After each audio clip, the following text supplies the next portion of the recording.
मंगनी या निकाह का पैगाम। अल्लाह रब्बुल इज़्ज़त इरशाद फरमाता है, और तुम पर गुनाह नहीं इस बात में कि जो पर्दा रखकर पर्दे के साथ तुम औरतों को निकाह का प्याम दो। जब किसी लड़की या औरत से शादी का इरादा हो तो उसे शादी का पैगाम देने से पहले यह जरूर देख लें कि उस लड़की या औरत को किसी और शख्स ने पहले से ही पैगाम तो नहीं दिया है या उस लड़की की मंगनी तो नहीं हो गई है। अगर किसी और ने उस लड़की को निकाह का पैगाम दिया हो या उसके रिश्ते की बात किसी के मुतालिक चल रही हो तो उसे हरगिज पैगाम ना दे कि इसे शरीयते इस्लामी में सख्त नापसंद किया गया है। चुनाचे हदीसे पाक में है, हजरत अबू हुरैरा व हजरत अब्दुल्लाह इब्ने उमर रजी अल्लाहु अन्हुम से रिवायत है कि हुजूरे अकरम ने इरशाद फरमाया है, कोई शख्स अपने इस्लामी भाई के पैगाम पर उसी लड़की को निकाह का पैगाम ना दे यहाँ तक कि पहला खुद इरादा तर्क कर दे या उसे पैगाम भेजने की इजाजत दें।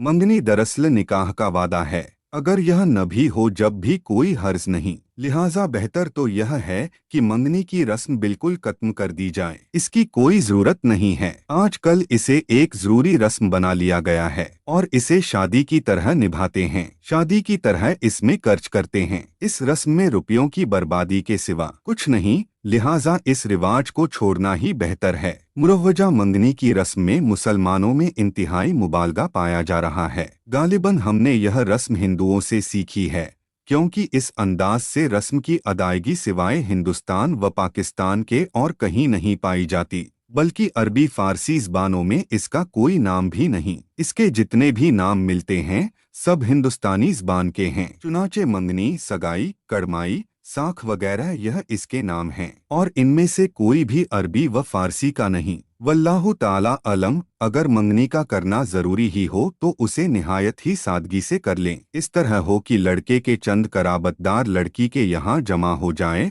और उनकी खातिर व तवाज़ो लड़की वाले पान, चाय या शरबत से कर दें। लड़के वाले अपने साथ दुल्हन के लिए एक दुपट्टा और कुछ मुख्तसर जेवर लाएं और लड़की वाले लड़के को एक सूती रुमाल और एक चांदी की अंगूठी एक नग वाली पेश कर दें। बस यह हो गई मंगनी। और अगर दूसरे शहर से लड़के वाले आए हैं तो उनके साथ 10-12 लोगों से ज्यादा का मजमा ना हो और दुल्हन वाले मेहमानी के लिहाज से उनको खाना खिला दें, मगर इस खाने में दूसरे मोहल्ले वालों की आम दावत की कोई जरूरत नहीं।